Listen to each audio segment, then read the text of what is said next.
इस वक्त मैं मौजूद इस्लामाबाद हाई कोर्ट में मेरे साथ मौजूद है जहांगीर जंदूनी साहब मौजूद है, सीनियर कानूनदान है। सर क्या कहेंगे, आज वकला ने हड़ताल की हुई है, बाइकाट रखा है, अदालतों में पेश नहीं हो रहे, क्या कहेंगे सर?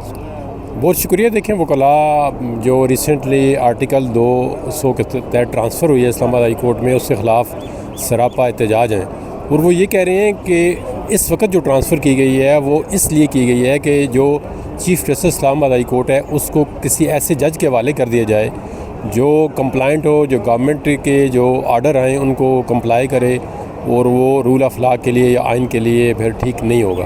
तो इसलिए वकला ये कहते हैं कि अगर आपने ट्रांसफ़र करनी थी या आपने आइन पे अमल दरामद करने थे तो ये जो रीज़न्स हैं या जो वक्त का टाइमिंग है ये ठीक नहीं है। क्योंकि आप देखें ना, 8-10 दिन के बाद एक चीफ़ जस्टिस ने प्रमोट होना है और आपने एक दूसरा सीनियर जज लेके आ गए कि उसकी जगह वो ऑक्यूपाई करें।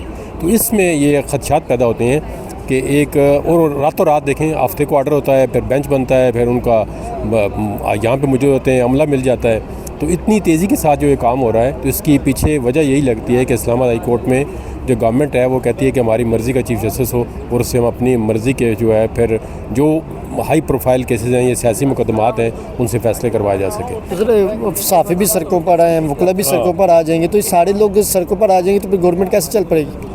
ये देखें हम तो इसमें बड़ा कंसर्न शो कर रहे हैं कि गवर्नमेंट को जो भी काम करना चाहिए सोच समझ के करना चाहिए और जो लोग इफ़ेक्ट होते हैं या स्टेक होल्डर हैं उनके साथ मशवरा करना चाहिए। अगर देखें आपने पीका एक्ट पास करना था तो साफ़ियों से मशवरा करते, अगर आपने जजों की रोटेशन करनी है तो बार कौंसिल के साथ आप मीटिंग करें कि जी हम इस तरह जजें को रोटेशन करना चाहते हैं। तो वो कोई प्रिंसिपल हो, कोई स्टैंडर्ड हो, कोई SOPs हो, भाई आप किस तरह करेंगे।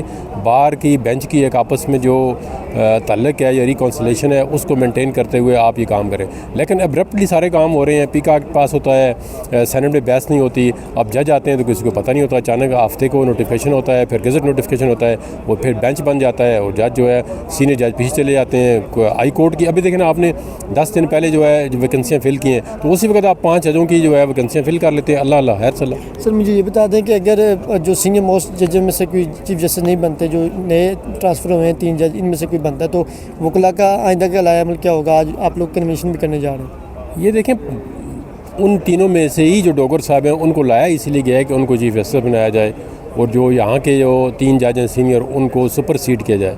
तो ये मेरे ख्याल में बड़ा बैड प्रेसिडेंट है। इससे पे तो कोई भी हाई कोर्ट जो है पाकिस्तान की वो इंडिपेंडेंट नहीं रहेगी और जिस वक्त जो पीछे लोग काम कर रहे हैं गवर्नमेंट के, वो जिस वक्त चाहेंगे अपना चीफ जस्टिस लेके आ जाएंगे और ये मेरे ख्याल में आइन और कानून को रोंदने वाली बात है। इससे अदली की आज़ादी पे बहुत बड़ी कदगन लगेगी। मतलब सरदार सरफराज डोगर साहब आइंदा के चीफ जस्टिस हो सकते हैं इस्लामाबाद को? उनका मर्ज़ी गवर्नमेंट की है, इसीलिए उनको लाया गया ना कि आप देखें 10 तारीख को जो सुप्रीम कोर्ट के जजेस के लिए मीटिंग हो रही है तो उसमें ये चांसेस हैं कि उमर फ़ारूक साहब को ऊपर लेके जाया जाएगा, उनकी जगह फिर जो है सरदार जो है सरफराज जो डोगर साहब हैं उनको। तो वह वकला कह रहे हैं कि हमें जो है डोगर कोर्ट हैं ये एक्सेप्टेबल नहीं है, पहले भी डोगर कोर्ट का एक्सपीरियंस ठीक नहीं है, तो अब भी वो ये तवक्को कर रहे हैं कि डोगर कोर्ट से हमें बचाया जाए। थैंक यू सर, बहुत शुक्रिया।